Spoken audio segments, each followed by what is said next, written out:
The building shook at 0300 hours. It wasn't a tremor. It was the sound of concrete cracking like old bones. I woke up with dust in my mouth and the ceiling cracked right over my head. At 65 years old, I've seen a lot of things, but I never imagined my home would turn into a death trap. The firefighters arrived screaming, "Evacuate! Evacuate now!" I ran down the stairs barefoot, grabbing only my purse and a photo of my daughter when she was a little girl.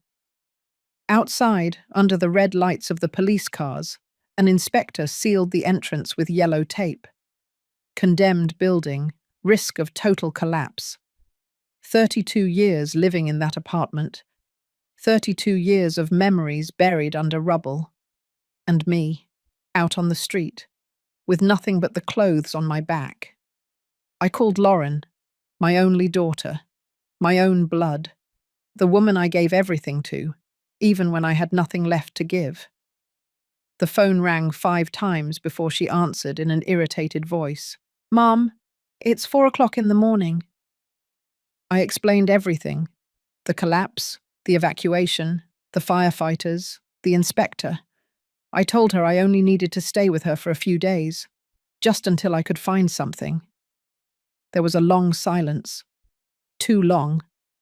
Then I heard Mark, my son-in-law, in the background. "Tell her no. You know how she is.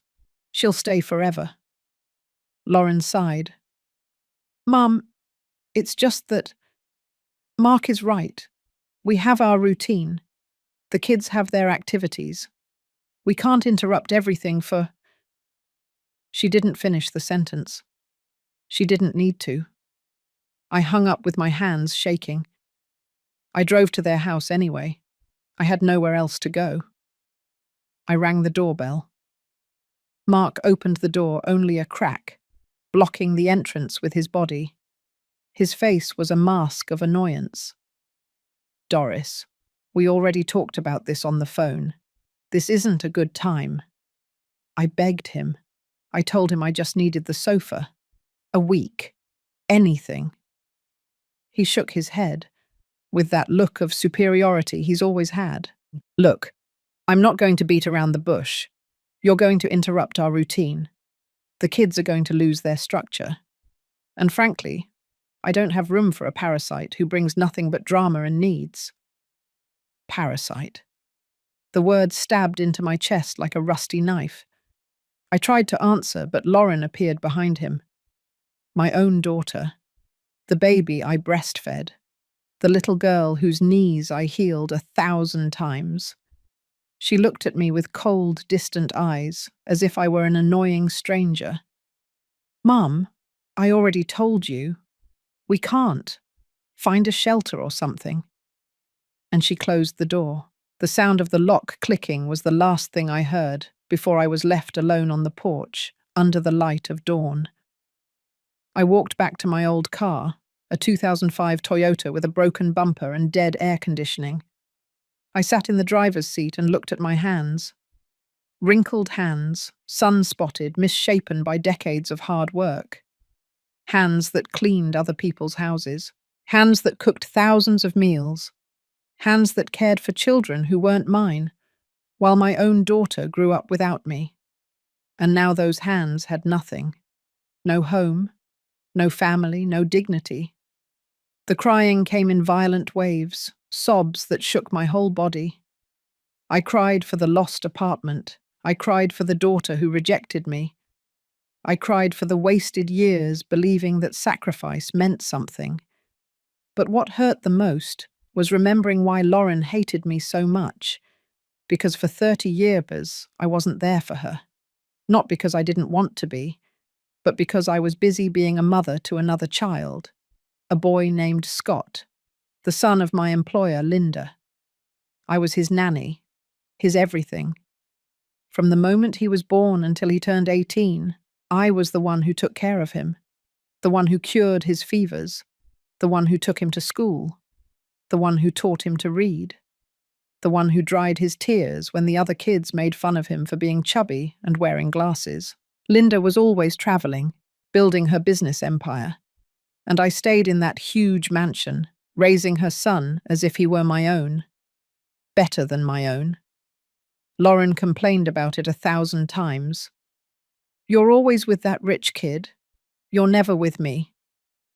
She was right. I worked Monday through Saturday, 12 hours a day, sometimes more. I came home exhausted, only to sleep and leave again. Lauren's birthdays, the school plays, the nights she had nightmares. I wasn't there. I was with Scott, reading him stories, making his favorite comfort food, like mac and cheese or Thanksgiving turkey, being the mother Linda couldn't be. And Lauren grew up hating me for it, hating me for choosing a stranger over her, hating me for selling my motherhood to the highest bidder. I couldn't blame her. I hated myself for it too. But I needed the money. Her father abandoned us when she was 3 years old. I was a woman with no education, no family, no options. The job with Linda paid well. Very well. It allowed me to give Lauren a good school, decent clothes, food every day, a life I never had. I thought that would be enough. I thought money would compensate for my absence. I was wrong. Lauren never forgave me. And now, decades later, that resentment was blossoming in her cruel rejection, in that poisonous word. Parasite. I spent 3 days sleeping in my car, parked in different spots so the police wouldn't bother me. I used gas station restrooms to wash my face. I ate what little I could buy with the few dollars I had. Bread, bananas, water. My body ached. My bones cracked. At 65 years old, sleeping in a car seat is torture. But I had no alternative. I called old friends. They all had excuses. "Oh, Doris, what a shame, but we're remodeling right now." "My son just moved back home. There's no room." "Did you try your daughter yet?" "Yes, I tried my daughter. And my daughter called me a parasite." On the 4th day, I saw Lauren's social media post, a photo of her with her kids, smiling perfectly. The caption read, "Family is everything, but real family, not those people who only show up when they need something." Some mothers only know how to be mothers to other people's children. Thank God for showing me what not to be. The comments were worse, her friends applauding. Exactly. Boundaries. How brave to speak your truth. Toxic mothers are the worst. Nobody knew she was talking about me, but I knew. And it hurt more than the rejection at her door. Because it was public. It was permanent. It was her version of the story, where I was the villain and she was the victim. That night, sitting in my car under the flickering streetlight, I took out my phone. I had a contact saved for years, a number I never dared to call. Scott Doctor.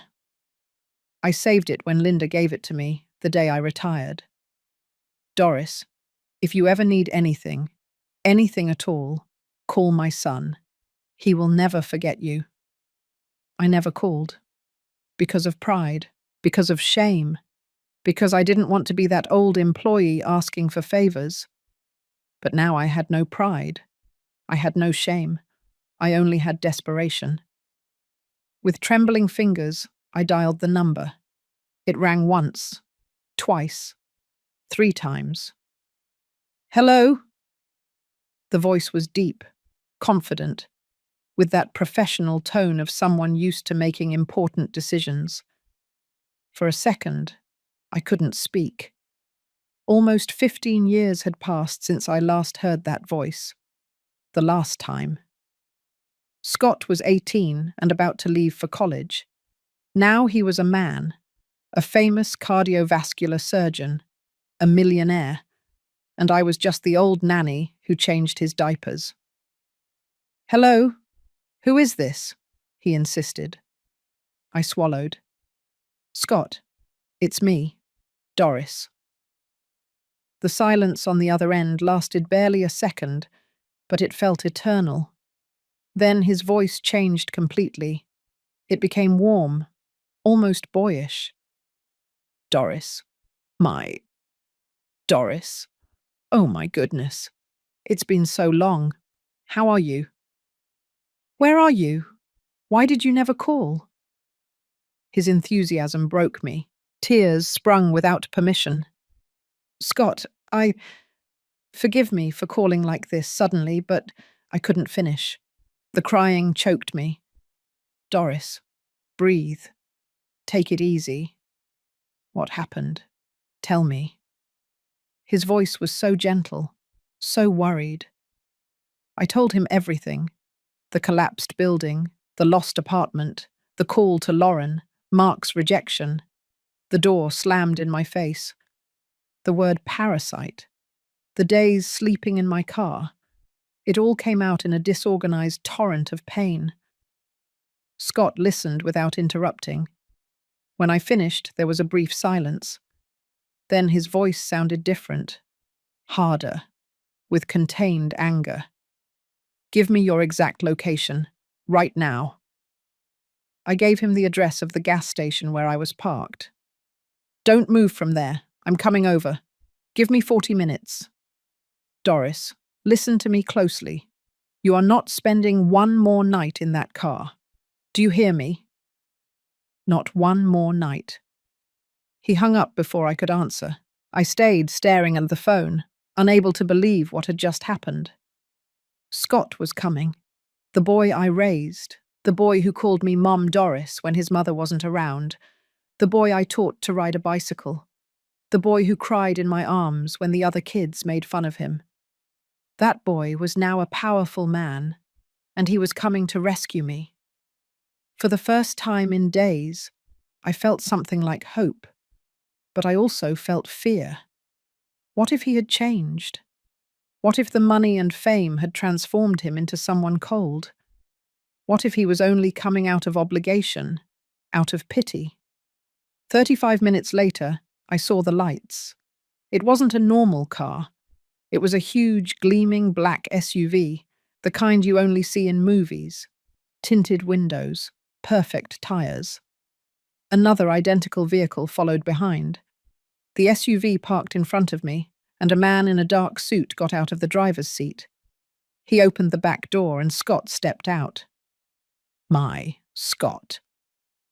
But he wasn't the chubby boy with glasses I remembered. He was a tall, fit man, with perfectly styled hair, and a watch that probably cost more than everything I owned in my life. He wore an immaculate grey suit, a white shirt, and he had that presence that only people accustomed to power have. But when he saw me, his face transformed. His eyes filled with tears. He ran toward me and hugged me as if he were a child again. Doris, my Doris. His voice broke. He squeezed me against his chest, and I felt his heart beating fast. He smelled like expensive cologne and success, but his hug was the same as when he was 5 years old and scared of thunderstorms. We stayed like that, embracing in the middle of the gas station parking lot, while the chauffeur and 2 bodyguards waited respectfully to the side. Forgive me for not calling sooner. My mum told me you had moved, that you wanted your space, that you didn't want us to bother you. I looked for you on social media, but I couldn't find you. I thought you wanted to forget about us. I shook my head, unable to speak. He pulled away slightly and looked into my eyes. His eyes were the same, clear, honest, full of kindness. It doesn't matter. I'm here now.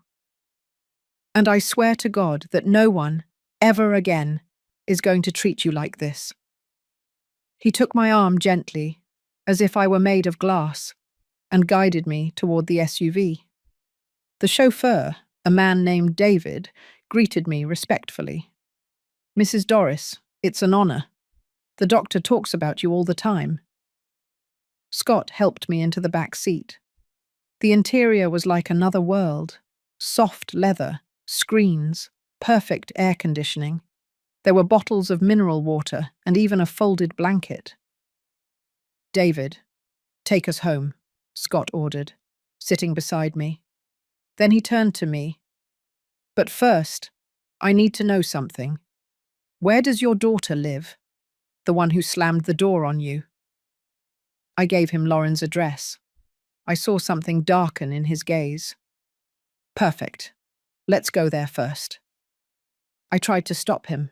No, Scott. I don't want to cause trouble. He took my wrinkled hand in his. Doris, you raised a boy who wasn't yours as if he were your own son. You gave me love, patience, dedication. You sacrificed time with your own family for me. And now that family treats you like trash. No, Doris. This is not going to stand. During the drive to Lauren's house, Scott told me about his life. After college, he went to medical school.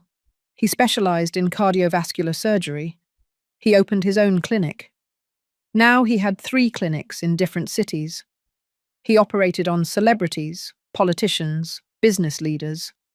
He charged figures I couldn't even imagine. A complex surgery pays me between $50,000 and $150,000, Doris. And you know what motivates me every time I walk into an operating room. I remember you. When you took care of me when I was sick. How you taught me that taking care of others is the most important thing. You taught me to be a doctor, even if you don't know it. His words made me cry again. This successful man, this millionaire surgeon, was giving credit to me, the uneducated housekeeper. My mum lives in Europe now, he continued. She remarried. She's happy. But she always asks about you. She always says you were the best decision she ever made, that without you, I wouldn't be who I am. I felt strange hearing that. Linda was always good to me. She paid me well. She respected me. But she was never truly present for Scott. I was his constant. I was the one who was there at every stage. And now, decades later, that boy was giving it all back to me, multiplied. And you, Scott, do you have a family? He smiled sadly. Divorced. No kids. My ex-wife said I was married to my job. She was right. But you know what, Doris? My job saves lives. And now it's going to save yours. We arrived at Lauren's neighborhood. It was one of those middle-class housing developments, with identical houses and small front yards. The SUV and the security vehicle caused an immediate stir. Neighbors looked out their windows, some opened their doors. David parked right in front of Lauren's house. Scott got out first and helped me out. The bodyguards positioned themselves discreetly nearby. Ready? Scott asked me. I wasn't, but I nodded anyway. We walked up to the door. Scott rang the bell firmly. I heard footsteps inside. Mark's voice grumbling, "Now, who the heck is it?" He opened the door, his face annoyed. That expression died instantly when he saw Scott. Tall, elegant, with a presence that demanded respect. Behind him, the gleaming SUV and the bodyguards. Mark blinked, confused. Yes? Scott didn't smile. His voice was ice cold. Good evening. I am Dr. Scott Roman, cardiovascular surgeon, and I came to talk about Doris. Scott pronounced every word with a cutting clarity. Mark looked at him without understanding. Then he saw me standing behind Scott. His face went from confusion to discomfort. Doris, what do you have to do with... Lauren appeared behind him, wiping her hands on a kitchen towel. When she saw me, her expression hardened. Mum, we already told you we can't help you. Now you're bringing strangers to our door. Scott took a step forward, not aggressive, but firm. I'm not a stranger.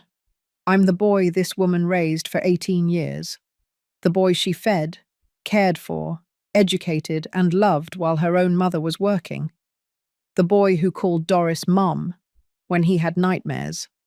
And I just found out that you people let her sleep in a car after her building collapsed. The silence that followed was brutal.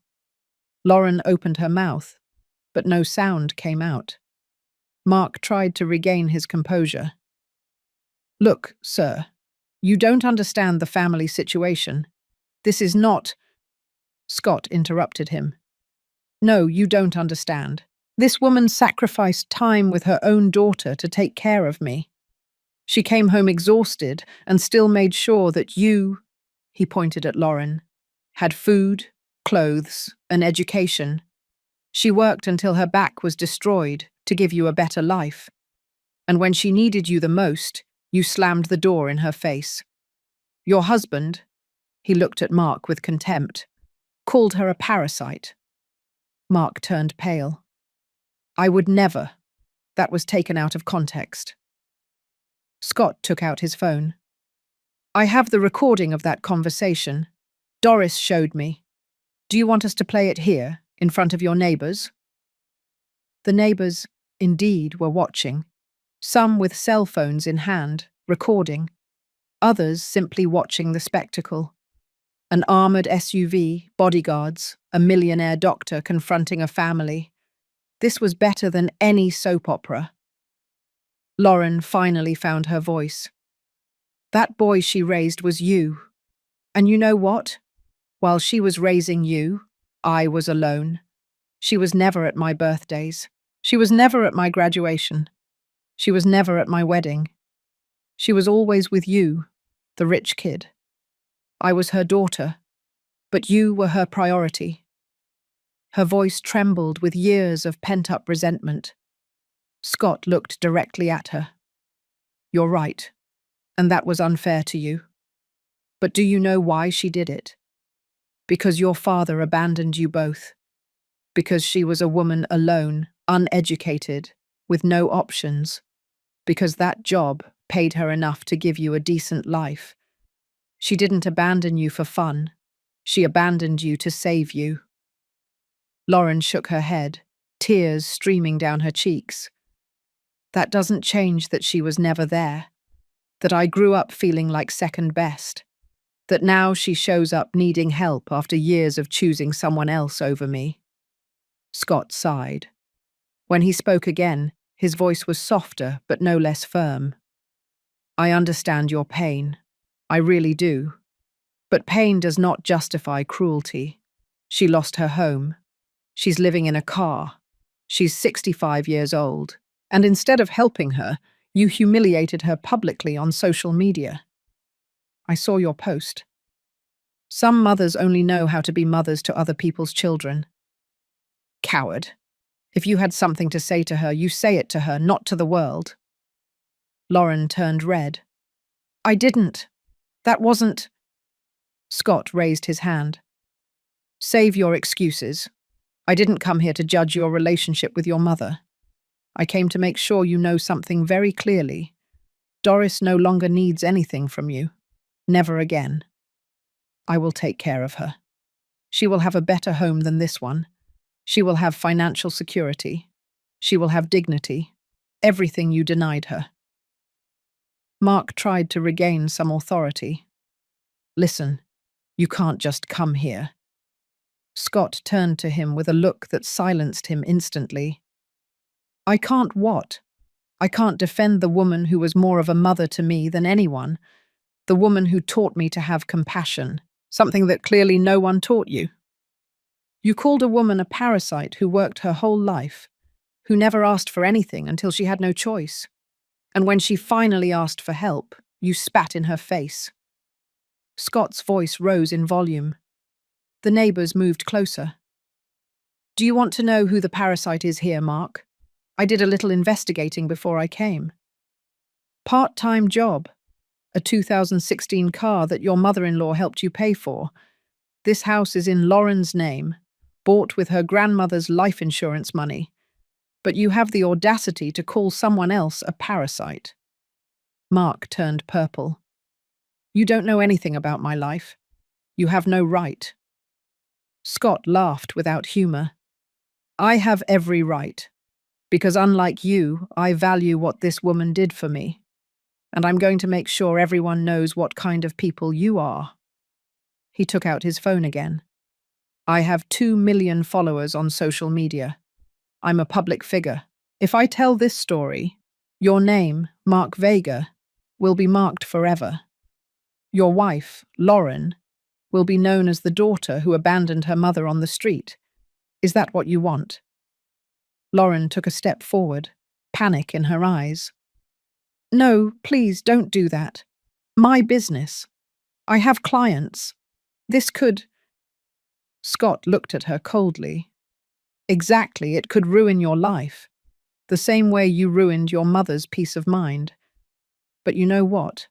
I'm not going to do that. Do you know why? Because Doris taught me to be better than that." He turned to me, his expression softening completely. "Doris, do you want to say anything to your daughter?"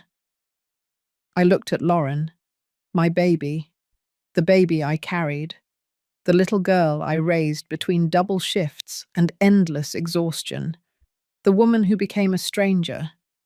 I had so many things to say, so much accumulated pain, so much regret. But when I opened my mouth, only one sentence came out. "Lauren, I always loved you, even when I didn't know how to show it, even when I made the wrong choice. But now I understand that I can't force you to love me back. So I free you. Live your life, I'll live mine." Lauren sobbed. "Mom, I didn't mean to. It's just that Mark said—" Scott interrupted her. "It's always Mark's fault, right? You make the choices he wants, but when there are consequences, it's his fault. Grow up, Lauren. Take responsibility for your choices." He took my arm gently. "Let's go, Doris. There's nothing left for you here." As we walked back to the SUV, Lauren shouted, "Mum, wait. We can talk. Maybe there is room." I didn't turn around. Scott opened the car door for me. Before getting in, he turned to Lauren one last time. "Now there's room. How convenient. But guess what? We don't need it anymore. You have a nice life." We got into the vehicle. David started the engine. Through the side mirror, I saw Lauren standing in her yard, crying. Mark trying to pull her into the house. The neighbors murmuring among themselves. And I felt something strange. I didn't feel triumph. I didn't feel satisfaction. I felt liberation. As if a decades-long weight had finally lifted from my shoulders. Scott squeezed my hand. "You're okay?" I nodded. "Better than I've been in years." He smiled. "Good, because now comes the best part. Let's go home. Your new home." I looked out the window as we left Lauren's neighborhood behind. The lights of the identical houses, the perfectly ordered lives. All the things I longed to give my daughter, and that ultimately meant nothing. Scott spoke again. "Doris, there's something I need you to understand. You are not a burden. You never were. You are the reason I am who I am today. Every surgery I perform, every life I save, carries your imprint. You taught me to care, to be patient, to see people as human beings, not as medical cases. That is priceless." His words broke me in a beautiful way. I cried again, but these tears were different. They weren't tears of pain. They were tears of relief, of gratitude, of hope. "Thank you, Scott. Thank you for not forgetting me." He shook his head. "Impossible to forget you. You are a part of me." The rest of the ride was in silence, a comfortable silence. We arrived in a part of the city I had only seen in magazines, tall, modern buildings, with private security. David stopped in front of a glass tower that seemed to touch the sky. "You live here?" I asked, astonished. Scott smiled. "We live here. For now." The elevator was glass. I could see the entire city as we went up, lights sparkling like fallen stars. At 65 years old, I had never been in a place like this. The buildings smelled like money, like success, like a world completely foreign to mine. Scott noticed my nervousness. Relax. This is your home now, too. The elevator stopped on the 22nd floor. The doors opened directly into a private lobby. Scott used a card to open the door to his apartment. When we walked in, I gasped. It was huge. Floor-to-ceiling windows showcased the illuminated city. Elegant but comfortable furniture. A kitchen that looked like it was pulled from a magazine. Everything in shades of grey, white, and cream. Clean, modern, perfect. I know it's a lot, Scott said, taking off his jacket, but I want you to feel comfortable. This will be your home for as long as you need, or forever, if you want. He led me down a hallway to a guest room. It was larger than the living room of my old apartment. It had a huge bed with sheets that looked like clouds, a private bathroom with a tub and a multi-head shower, an empty closet waiting to be filled. Tomorrow we'll go shopping, Scott explained. Clothes, shoes, everything you need. But for now, rest. There are towels in the bathroom, new toiletries in the drawers. If you need anything, my room is across the hall. Don't hesitate to knock. He left me alone. I sat on the bed and just looked around. 4 days ago, I was sleeping in my car. Today, I was in a luxury apartment. Life could change so fast. I took a long shower. The hot water was perfect. The products smelled like expensive lavender. I put on a robe I found hanging in the bathroom. It was soft as butter. When I came out, there were new athletic clothes on the bed. Grey pants, white shirt, underwear with no tags. Everything in my size. Scott had thought of everything. I got dressed and left the room. I found Scott in the kitchen making tea. He had changed from the suit into casual clothes, jeans and a comfortable shirt. He looked younger that way, more like the boy I remembered. Chamomile or mint? He asked with a smile. Chamomile. We sat in the living room. The windows showed the city asleep. Scott handed me the steaming cup. Doris, we need to talk about your future, and I want you to be completely honest with me. I nodded. He continued. How much money do you have saved? The question embarrassed me. I looked down. $3,200. That's all. My pension is $450 a month. That's not enough to even rent a room. Scott showed no pity, only determination. It's okay. We're going to fix this. But first, I need to know what you want. Do you want to work? Do you want to rest? What makes you happy? I thought about his question. No one had asked me that in decades. What made me happy? I like to cook, I finally said, and take care of plants. I had a small garden on my apartment balcony. Tomatoes, herbs, flowers. It was my escape. Scott smiled. Perfect. Then this is what we're going to do. Tomorrow we open a bank account in your name. I'm putting $50,000 in there. No, listen to me. He raised his hand when I tried to protest. It's a gift, not a loan. You don't have to pay it back. It's the least I can do after everything you did for me. $50,000. It was more money than I had seen in my entire life. Scott, I can't accept. He leaned forward. Yes, you can, and you will. Because I earned that in a week, Doris. 1 week. And for you it means security. It means dignity. It means never having to beg for a place to sleep again. Tears rolled down my cheeks again. I don't know how to thank you. Scott shook his head. You already paid me, with years of your life, with unconditional love, with sacrifice. Now it's my turn. He got up and went to his study. He came back with a folder. Besides the money, I have a proposal. My clinic needs someone to handle the hospitality area, someone who makes patients feel comfortable, who talks to the families, who brings human warmth to a medical environment. You are perfect for that. The salary would be $3,000 a month, flexible hours, no heavy physical work, just being you. $3,000 a month. It was almost 7 times my pension. You're serious? Scott nodded. Completely, think about it. You don't need to answer now. Take your time. That night, I slept in a bed that felt like it was made of clouds. For the first time in weeks. I had no nightmares. I didn't dream of collapsing buildings. I didn't dream of closed doors.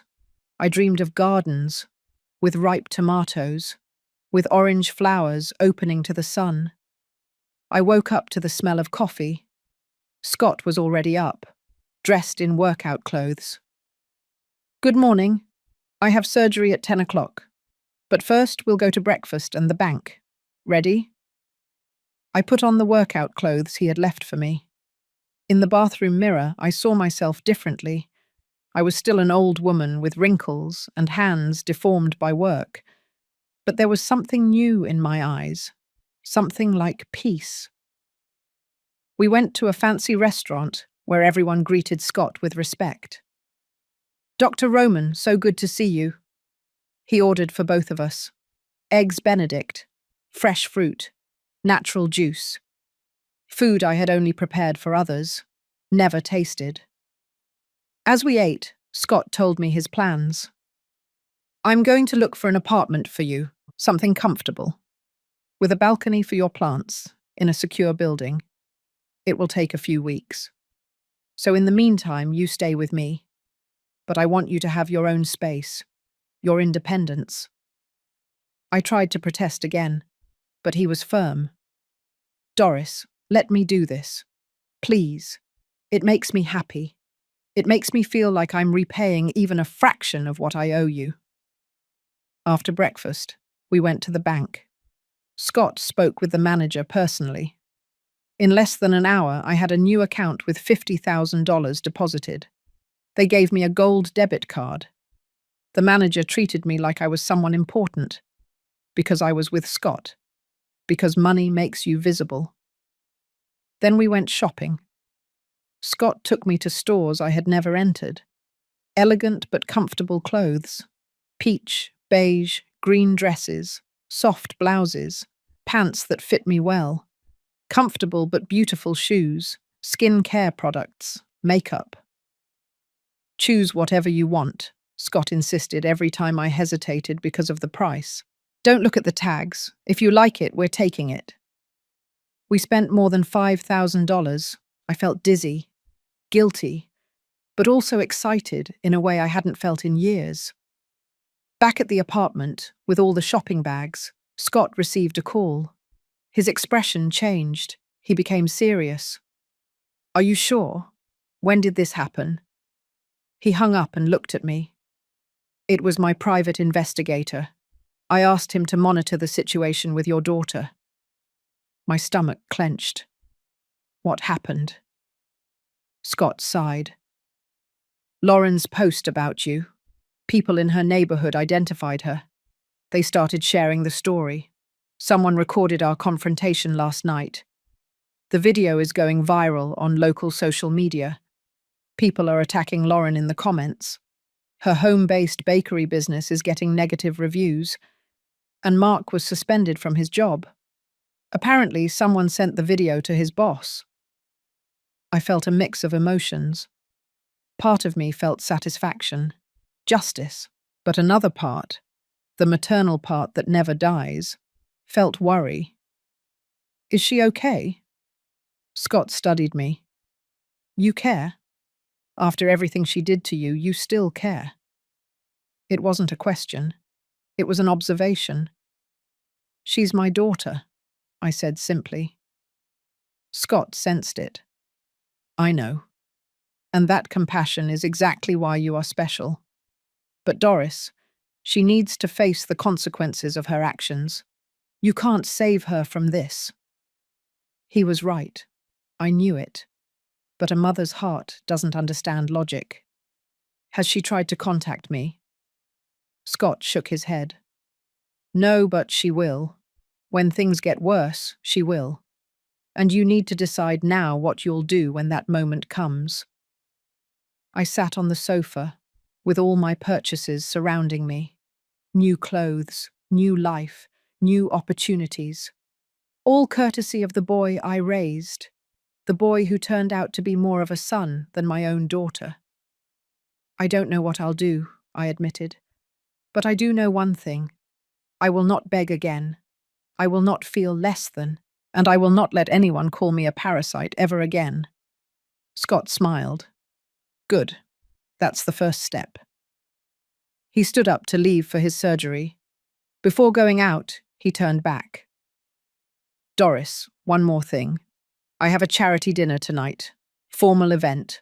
Lots of doctors, business leaders, important people. I want you to come with me, as my guest of honor. My heart skipped. Me? But I don't know anything about those events. I wouldn't know how to behave. Scott laughed.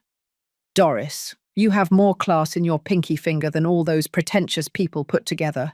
Just be yourself. That's enough. I spent the afternoon getting ready for the charity dinner. Scott hired a stylist who arrived at the apartment with suitcases full of options. Her name was Amanda, and she had that effervescent energy of someone who loves her job. We're going to make you shine, she promised with a smile. She had me try on several dresses. We finally chose a champagne-colored one that reached my ankles. It was elegant, without being ostentatious. The fabric flowed smoothly when I walked. Amanda did my makeup with an expert hand. Nothing exaggerated, just enhancing my features. You have beautiful eyes, she commented as she applied shadow. And your skin has history. That is beautiful. She styled my silver hair into a soft bun. When she finished, I looked in the mirror and barely recognized myself.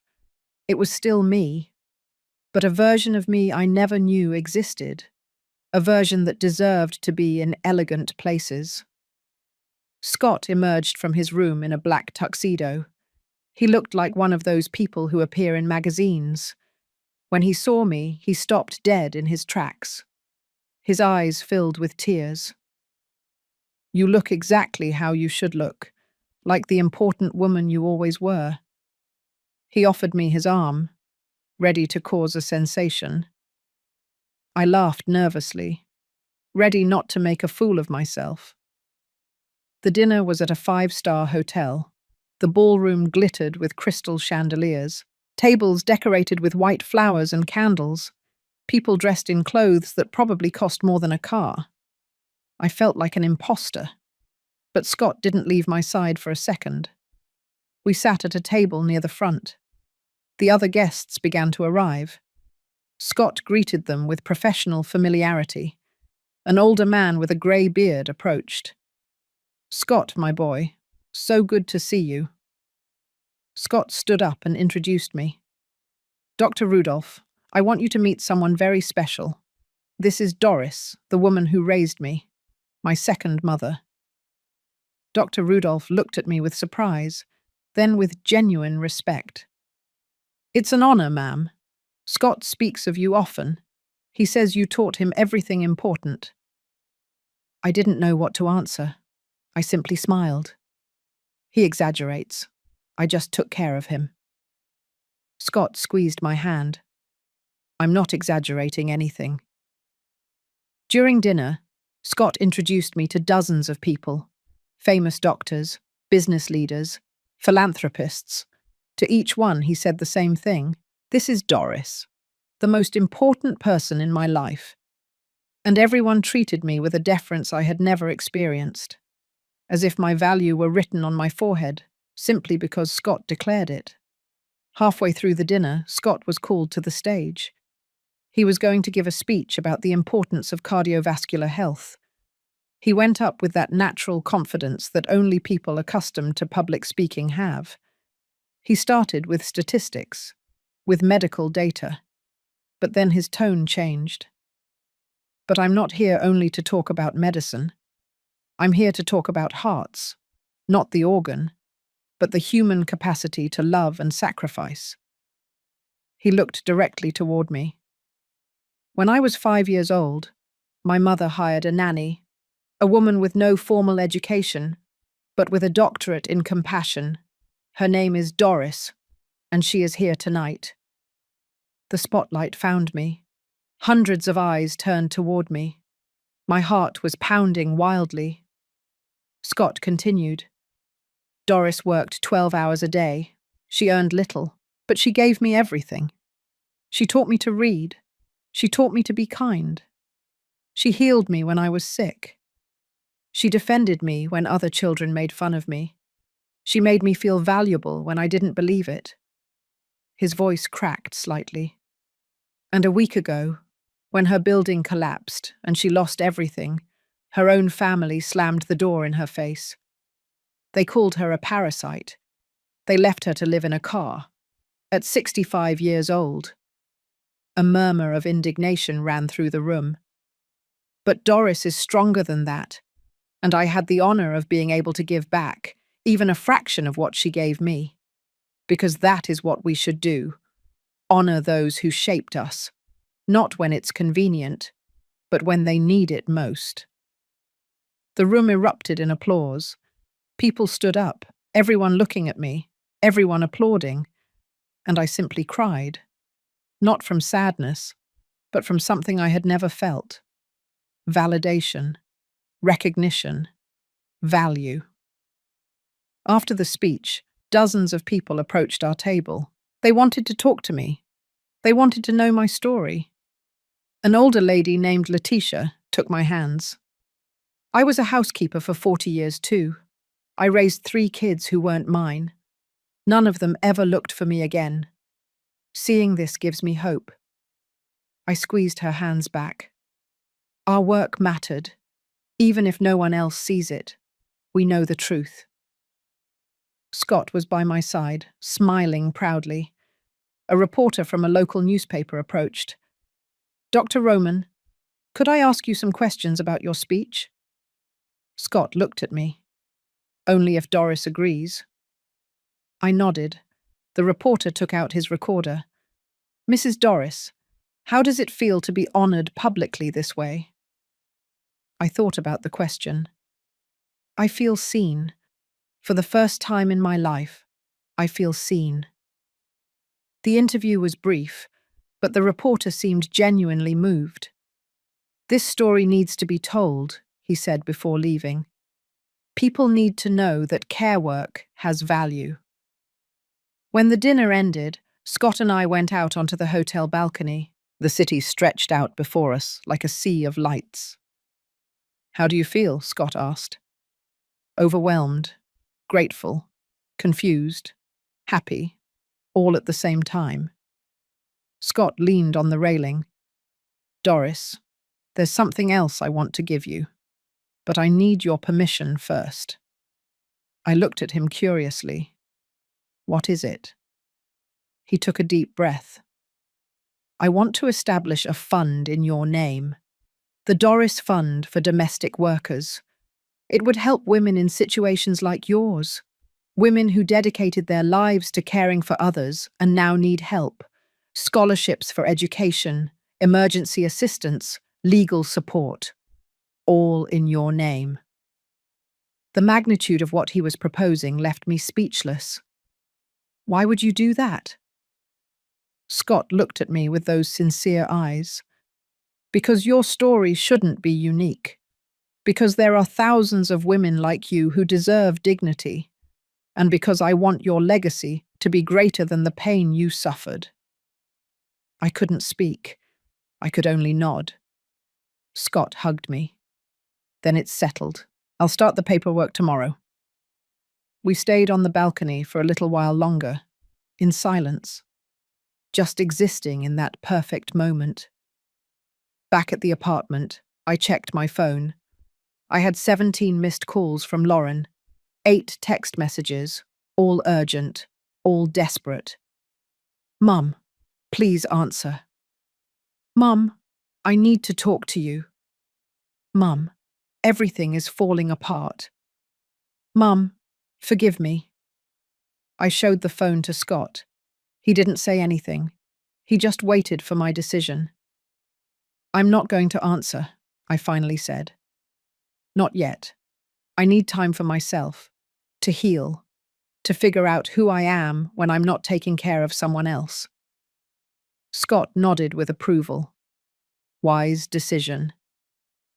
That night, in my guest room that now felt like my room, I sat on the bed with my day's purchases, new clothes, new shoes, beauty products, tangible symbols of a new life. But what I had truly gained was not material, it was something deeper. It was the understanding that my value did not depend on how much I gave. It did not depend on being needed. It did not depend on sacrificing myself until I disappeared. My value existed simply because I existed. And that truth, after 65 years, I finally understood. I fell asleep that night, thinking about the fund that would bear my name, about the women it would help, about how my pain would be transformed into purpose. And for the first time in decades, I felt that my life had meaning beyond serving others. It had meaning for myself. I woke up the next morning to the sound of my phone vibrating. More calls from Lauren, but there was also a message from an unknown number. I opened it. It was a photo. Lauren and Mark in front of their house. There was red paint on the door. Cruel words. Elder abusers. Bad daughter. The message said, Mum, this is what's happening. People are attacking us.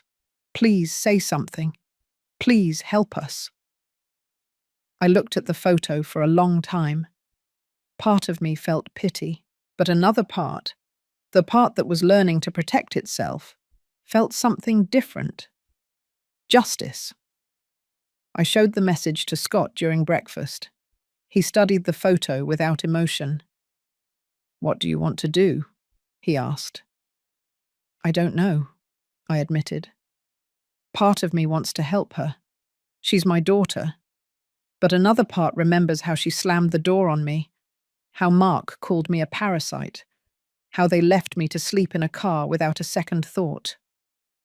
Scott poured coffee into my cup. Doris, let me tell you something I learned in medicine. You cannot save someone who is drowning if they are dragging you down with them. First, you have to secure your own survival. Then, if you want, and you can, you help. His words made sense. So I shouldn't answer. Scott shrugged. I don't make those decisions for you. But I will tell you this. If you decide to help her, do it from a position of strength, not of need.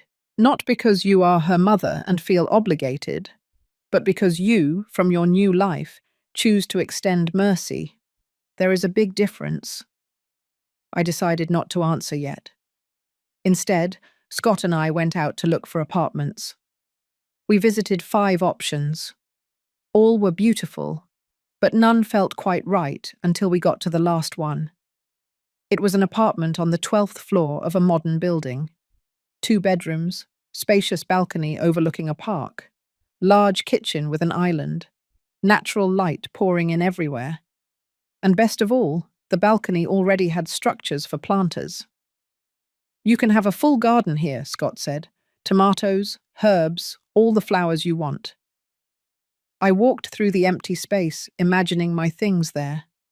My plants growing, the morning sun warming the living room, a quiet life that was mine.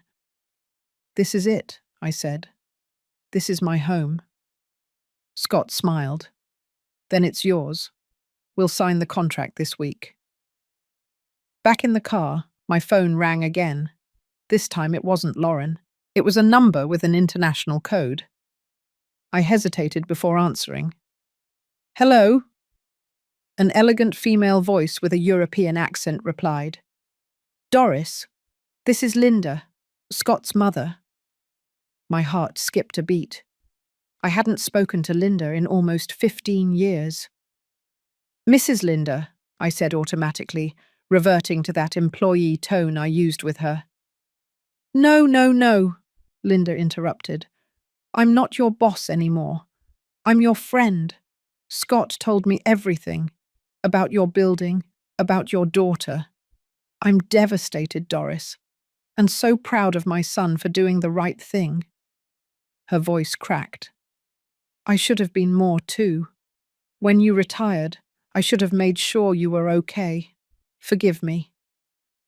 I didn't know what to say. Linda had always been fair to me, but never close. Our relationship was professional, respectful, but distant. "You have nothing to forgive, Mom. You always treated me well." Linda sighed. "I treated you like an employee, but I should have treated you like family because that's what you were. You raised my son when I was too busy building my company. You gave him what I couldn't give him: time, attention, unconditional love, and I never thanked you enough." Tears streamed down my cheeks. Raising Scott was an honor. He was a wonderful boy. Linda laughed through her tears. "He was, and he became a wonderful man thanks to you. Doris, Scott told me you are going to create a fund in your name. I want to contribute. I'm going to donate $100,000, and I want to be part of the board of directors. This project is important." $100,000. I couldn't even imagine that amount. "Mrs. Linda, I don't know what to say," she interrupted. "Say yes, and stop calling me Mom. I'm Linda, your friend." We hung up after talking for a few more minutes. I told Scott about the call. He smiled with satisfaction. "My mum has matured a lot. She realized what matters in life. And you always mattered, Doris, even if we didn't show it correctly."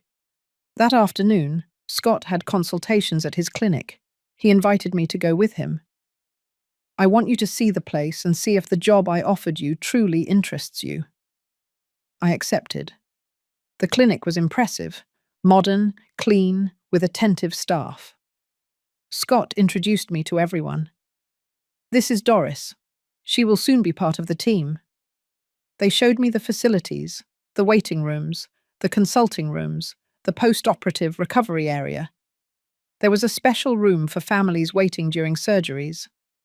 It was empty except for a woman about 50 years old, sitting alone, twisting a tissue in her hands. She looked terrified. Scott had other things to attend to, so I stayed there. I approached the woman. "Are you waiting for news about someone?" She looked at me with red eyes. "My husband. Open heart surgery. He's been in there for 4 hours." I sat next to her. "He's in good hands. Dr. Roman is the best." She nodded, but she was still trembling. "I'm scared. What if he doesn't wake up? What if that was the last time I saw him?" I took her hand. "You understand that fear, but you can't live in it. You have to trust. Your husband is fighting. The doctors are fighting. You need to be strong for when he wakes up and needs you."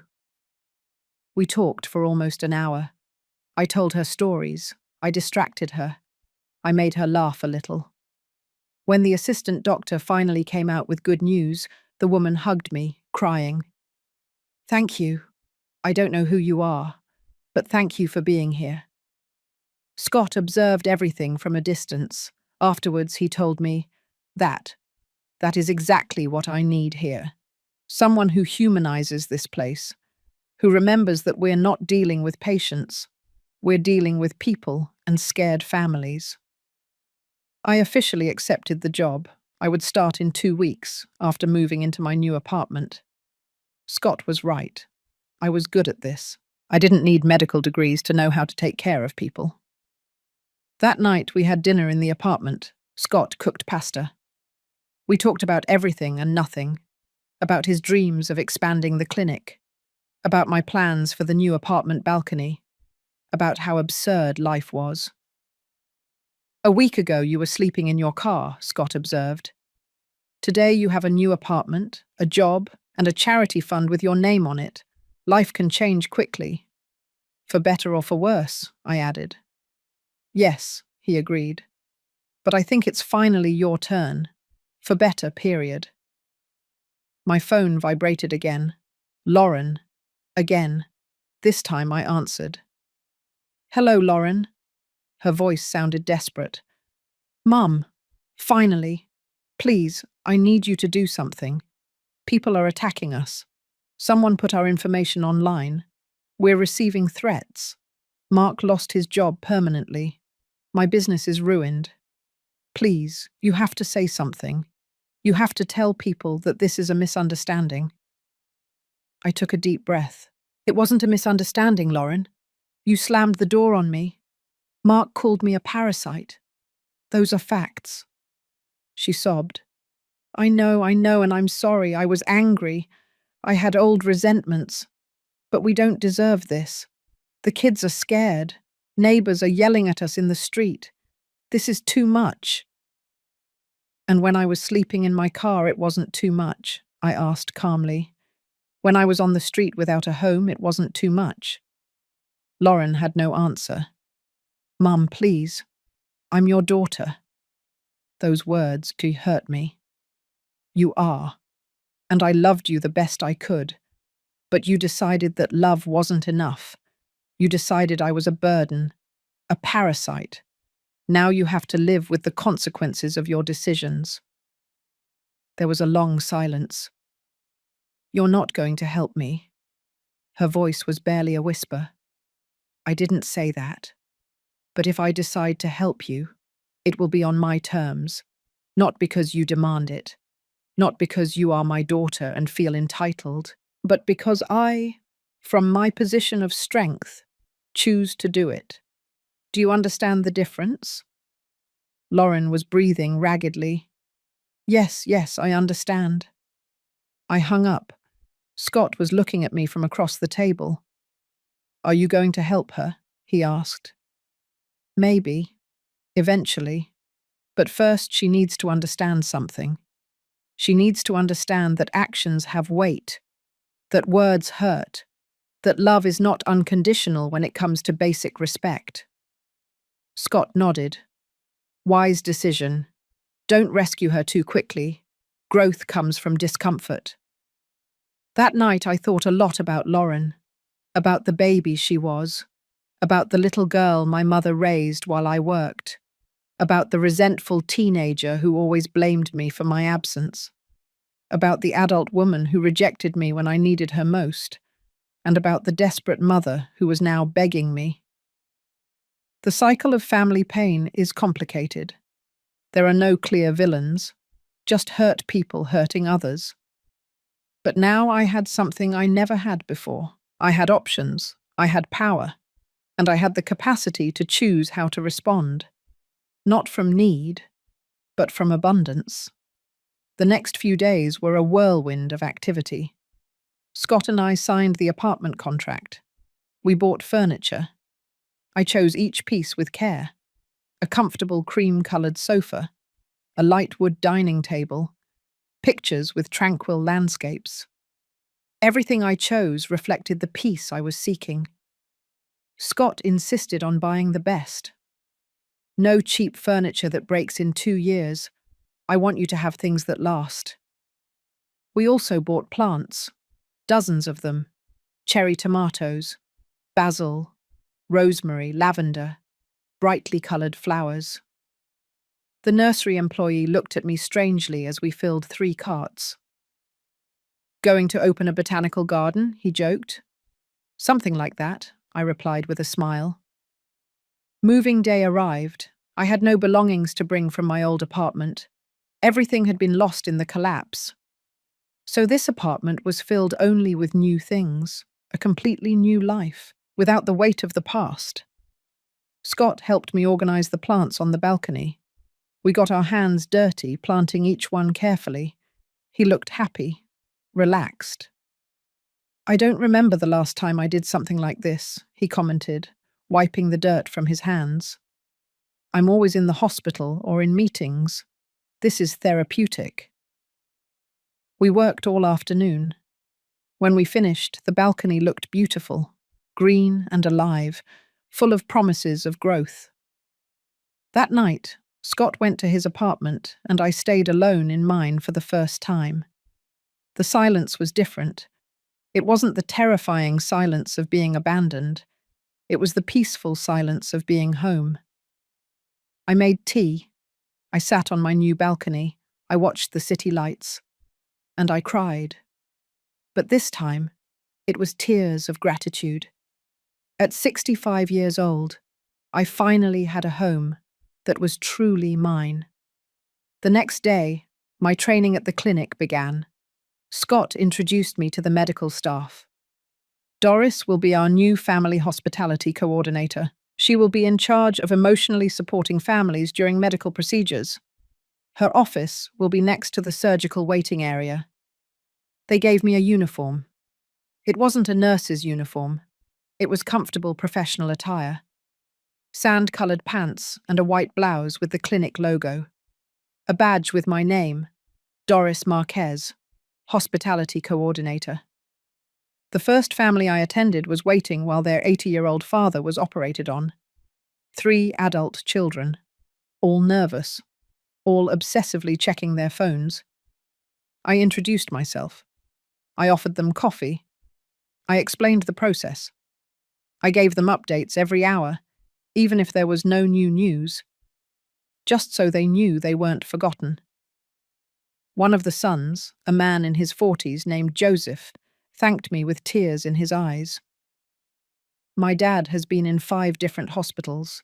No one ever took the time to explain what was going on. You are the first person who treats us like humans, not like nuisances." That comment reminded me why this job was important. During my second week at the clinic, an article about me appeared in the local newspaper. The reporter from the charity dinner had written my story. From housekeeper to inspiration, the story of Doris Marquez. The article told everything. My life caring for Scott. My daughter's rejection. Scott's intervention. The fund that would bear my name. The response was overwhelming. My phone wouldn't stop ringing with unknown numbers, media wanting interviews, organizations wanting to collaborate with the fund. And most surprisingly, dozens of women like me, housekeepers, nannies, caregivers, all sharing their stories. A woman named Amanda wrote me a long message. "I worked 30 years for one family. I raised their 3 children. When I retired, they gave me a party and $500. I never heard from them again. Seeing your story made me cry, because it made me feel that my work mattered, even if they forgot it." I read dozens of similar messages, stories of silent sacrifice, of unrequited love, of invisible work. And I understood that my story was not just mine, it was the story of thousands of women. The Doris Fund became official 3 weeks after I moved into my apartment. Scott organized a press conference. Linda flew in from Europe to be present. Media from across the region attended. Scott spoke first. "This fund honors the women who build societies from the shadows, the ones who care for our children, the ones who keep our homes, the ones who sacrifice everything for families that often forget them." Linda spoke next. "I was one of those people who forgot, who took Doris's love and dedication for granted. This fund is my way of compensating for that blindness, and I hope it inspires others to honor the people who shaped them." Then it was my turn to speak. I was terrified. I had never spoken in front of cameras. But Scott squeezed my hand and gave me courage. "My name is Doris Marquez. I am 65 years old. I worked as a housekeeper and nanny for 40 years. I cleaned houses, I cooked meals, I raised children, and when I could no longer work, almost no one remembered me. But one person did. And that one person changed my life. My voice trembled, but I continued. This fund is not for me. It is for the thousands of women like me, the ones who give everything and receive little, the ones who deserve dignity in their old age, the ones who built their lives caring for ours. If my story serves for anything, I hope it is to remind us that we must honor those who honored us with their service. The room erupted in applause, the cameras flashed, and I, an old housekeeper with no formal education, was changing conversations. The fund began receiving donations immediately, not just from wealthy people, also from ordinary people giving $10, $20, $50. Each donation came with a message. In honor of Guadalupe, who raised me, for Mercedes, who cared for my grandmother, for Josefina, who was never forgotten. Each name represented a story, an invisible woman finally being seen. One afternoon, while organizing documents in my clinic office, I received an unexpected visit. It was Lauren. She looked terrible, swollen eyes, wrinkled clothes, thinner. I stood up immediately. "What are you doing here?" She looked around nervously. "I saw the article. I saw the news. Everyone is talking about you. Mum, you're famous." I didn't know whether to laugh or cry at the absurdity of her observation. "I didn't come for fame, Lauren. I came because I had no other option. You made sure of that." She flinched as if I had hit her. "I know. And I'm sorry. Mum, I'm so sorry for everything. Mark and I are in therapy. We realized a lot of things. About how we treated you. About how we let old resentments dictate our actions." She sat down without being invited. "My business is destroyed. Mark is unemployed. We lost friends. People hate us, and we deserve every consequence. But Mum, the kids, your grandchildren, they don't deserve to suffer for our mistakes. They ask about you. They saw your photo in the paper and asked why their grandmother never comes to visit them." That hurt me. My grandchildren. 2 children I barely knew because Lauren always made excuses not to visit me. "I wasn't welcome in your house, remember?" Lauren nodded miserably. "I know, but things have changed. I have changed. This experience broke me, Mum. It forced me to see who I became. And I don't like that person." She wiped her tears. "I didn't come to ask for money, or to ask you to fix our reputation. I came to ask for your forgiveness. Truly, without conditions.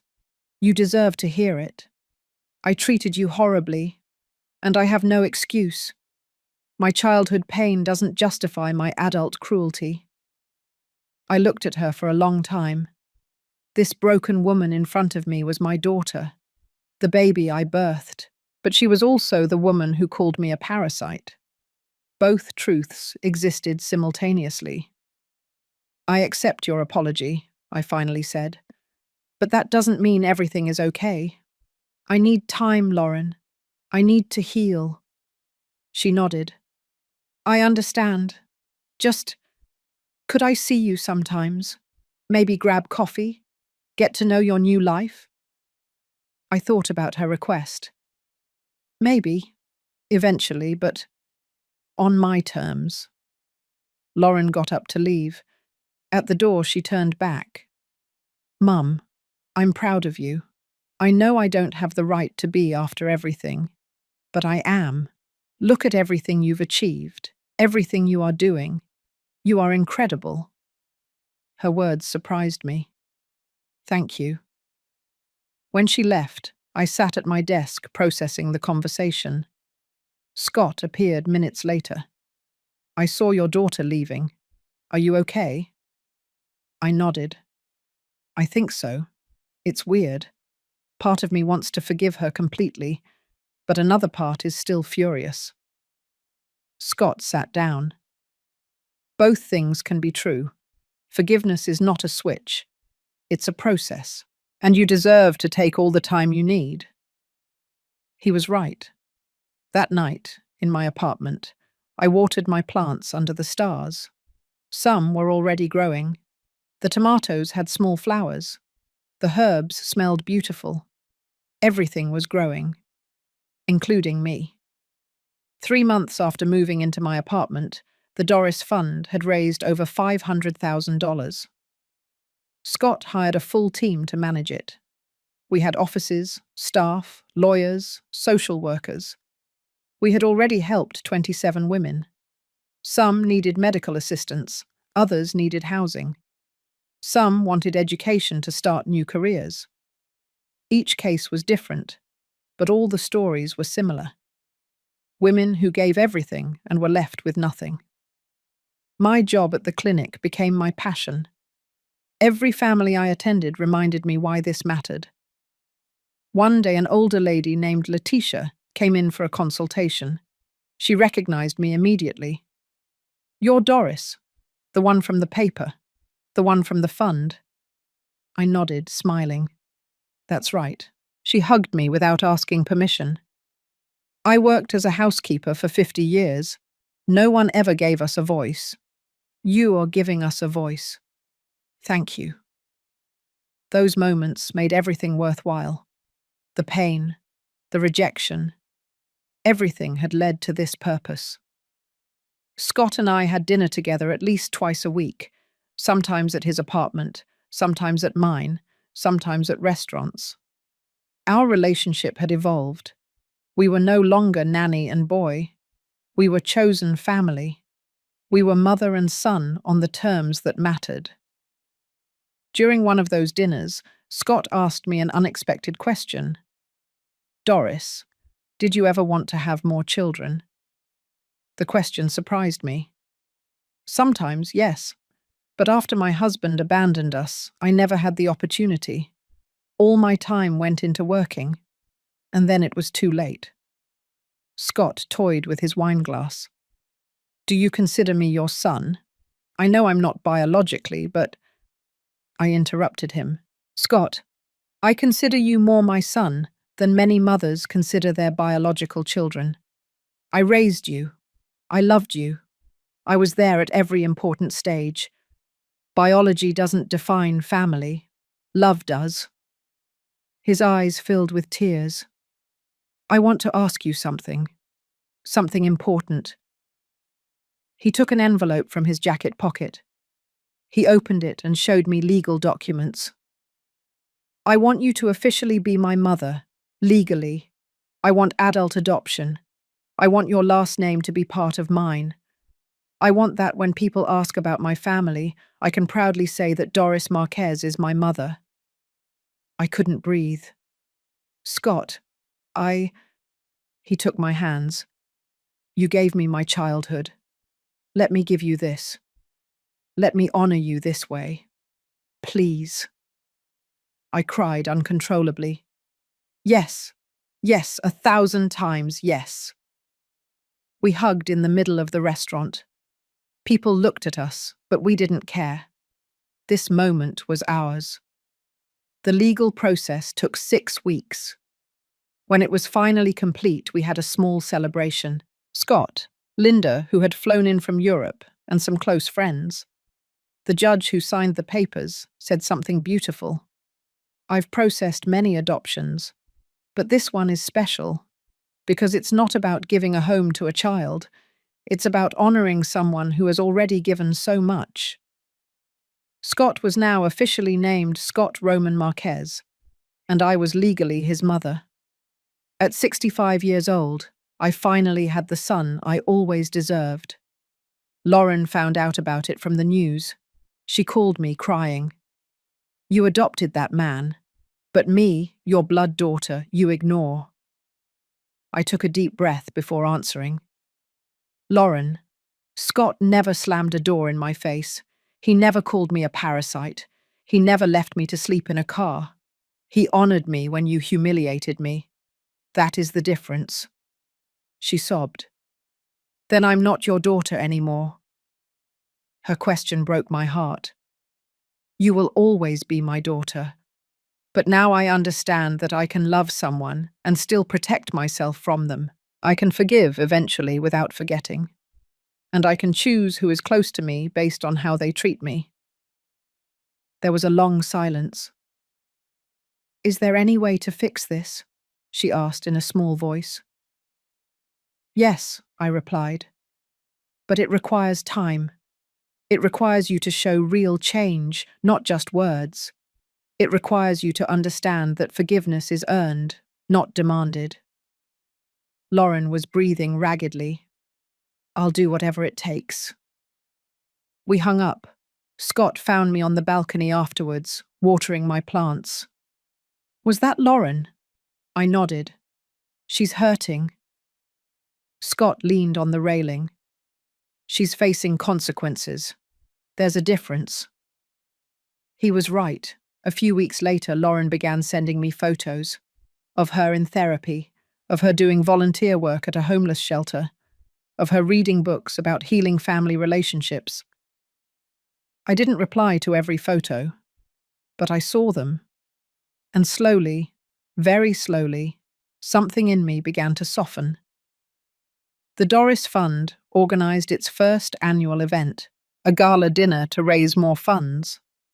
More than 300 people attended. Business leaders, doctors, politicians. But domestic workers also attended. We invited them for free. We seated them at the best tables. During the event, we invited 5 women to the stage. Women we had helped. One by one they told their stories. Rosa, 62 years old, who received urgently needed hip surgery. Amanda, 58 years old, who was studying to be a nursing technician thanks to a scholarship from the fund. Letitia, 70 years old, who finally had a decent apartment after living in a rented room without windows. Each story brought tears. Each story demonstrated that this fund was changing real lives. When it was my turn to speak, I looked at the audience. I saw Scott in the front row, smiling proudly. I saw Linda next to him. I saw the domestic workers crying. I saw powerful people finally paying attention. "6 months ago, I was sleeping in my car," I began. "Today, I am here in front of you because someone remembered me. Someone valued my work. Someone gave me back the dignity that others took from me." I paused. But not everyone has a Scott in their lives. Not every woman who sacrificed gets rescued by the children they raised. That is why this fund exists. To be that Scott for women who have no one. I pointed to the women on the stage. These women built families. They cleaned homes. They cared for the sick. They raised generations. And when they could no longer work, they were forgotten. That ends now. As long as this fund exists, they will not be alone. As long as we have resources, they will have dignity. As long as we have a voice, their stories will be told. The applause was deafening. People stood up. Donations came in all night. We raised $200,000 additional in a single evening. After the event, as Scott and I walked to the parking lot, we saw a figure waiting. It was Lauren. Next to her, 2 small children. My grandchildren. The boy looked about 7 years old, the girl about 5. They looked at me with curiosity. Lauren spoke in a nervous voice. "I know I shouldn't have come without calling, but the kids saw your photo in the paper again. They've been asking about you. And I thought maybe." Scott looked at me, waiting for my reaction. I looked at my grandchildren. The little girl smiled shyly at me. The boy asked, "Are you our famous grandma?" Something broke inside me, or maybe it repaired. I knelt down to their height. "Yes, I'm your grandma, and I'm so sorry I haven't been around before." The little girl hugged me without hesitation. The boy joined after. And there, in the parking lot, I hugged my grandchildren for the first time in years. Lauren cried in silence. Scott smiled. And I understood something important. Forgiveness doesn't mean forgetting. It means choosing not to let the pain of the past steal the possibility of the future. The following months were a slow process of rebuilding. Lauren and I didn't go back to the way we were because we never had a true relationship to restore. Instead, we built something new, something based on mutual respect, not obligation. We saw each other once a week for coffee. At first, the conversations were awkward, full of heavy silences and repeated apologies. But little by little, we found common ground. We talked about the kids, about her work. She had started a small home-based business, about my work at the clinic. Mark didn't come to these meetings. Lauren explained that he was working on himself, that he understood he had caused irreparable harm, that he didn't expect my forgiveness but respected my need for space. I appreciated his absence. I wasn't ready to see him. Maybe I never would be. My grandchildren became an unexpected light in my life. I saw them every 2 weeks. I went to their soccer games, to their school plays. I taught them to cook in my apartment. I showed them my balcony garden. The boy, who was named David like Scott's chauffeur, was fascinated with the plants.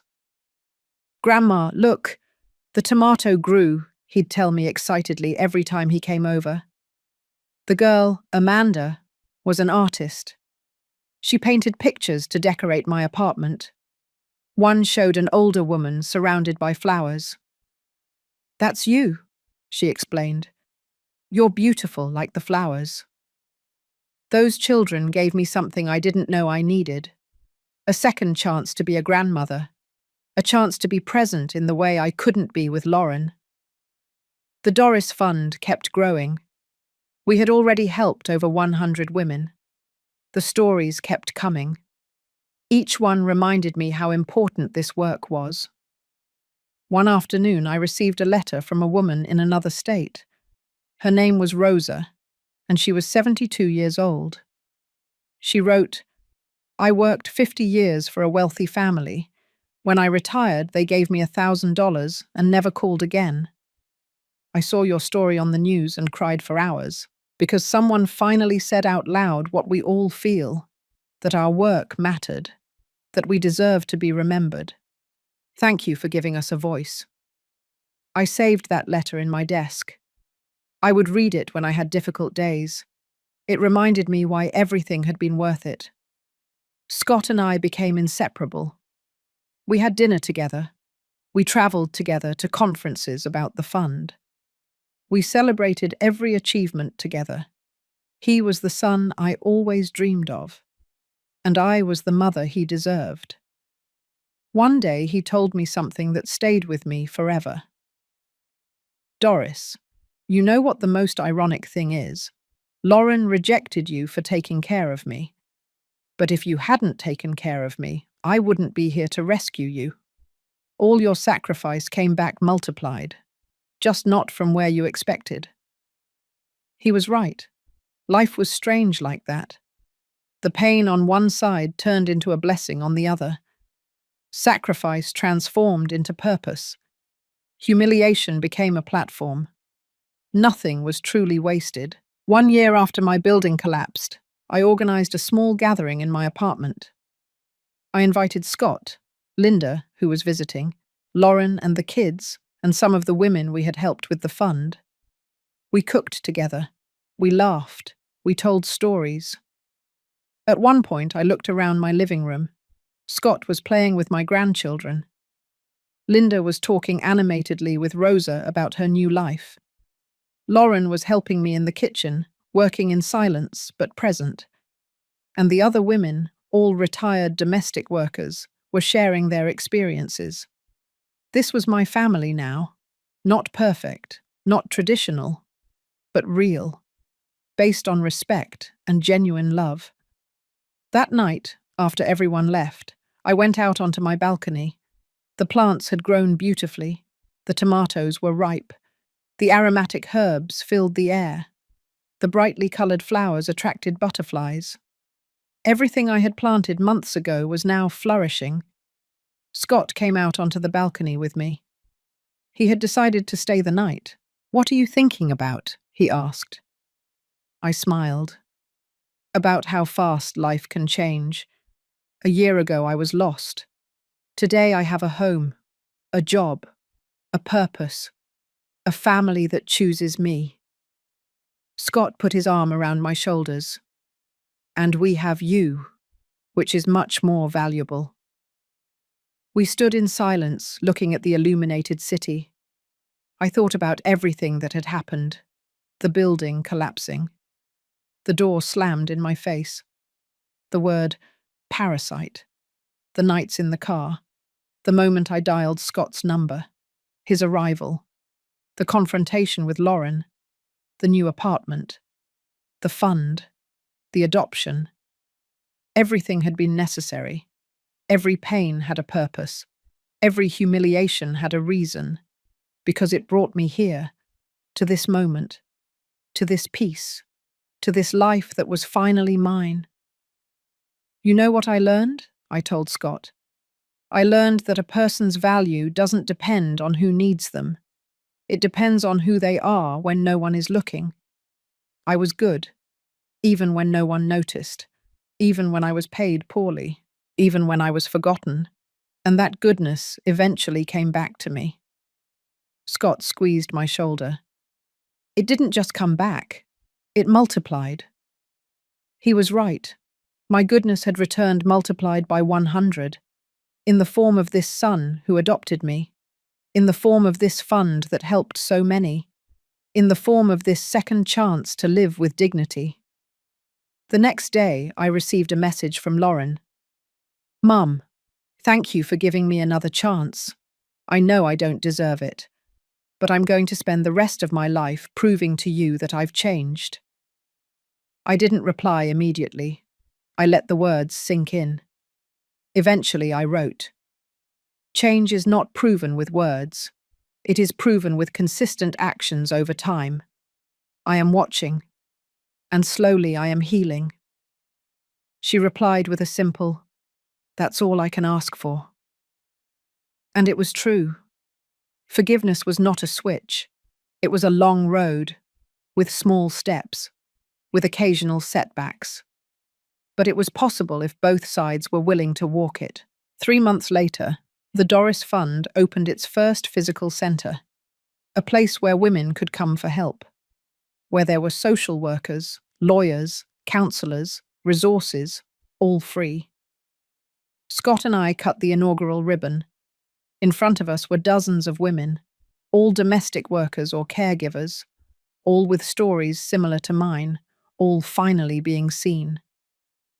"This centre is for you," I said into the microphone, "for every woman who gave everything and felt she received nothing, for every woman who built other people's families while her own fell apart, for every woman who worked until her body broke and then was forgotten.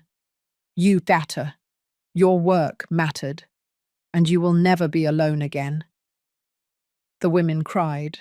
Some hugged me afterwards. An older lady whispered to me, "Thank you for reminding the world that we exist." That night, in my apartment, I wrote in my journal something I had learned. Justice doesn't always arrive as we expect. Sometimes it arrives late. Sometimes it comes from unexpected sources. But when it arrives, it heals more than just the present. It heals the past, too. I looked at my reflection in the window. A 66-year-old woman looked back at me. Completely silver hair, wrinkles that told stories, hands deformed by decades of work. But bright eyes, straight back, genuine smile. This was me now. Not a victim, not a martyr, not a parasite. Just Doris. A woman who survived, who got up, who turned her pain into purpose, and who finally, after 66 years, learned her own value. The phone rang. It was Scott. "Everything okay? Do you need anything?" I smiled. No, my son, everything is perfect. And I meant it. For the first time in my life, everything was exactly where it should be. I hung up and went out onto the balcony one last time. The stars were shining above, the plants whispered with the breeze, the city pulsed with life below, and I was at peace. Finally home, finally complete, finally free. And if someone were to ask me what I would do differently, the answer would be nothing, because every moment of pain brought me here, to this perfect place, to this beautiful life, to myself. And that, finally, was enough.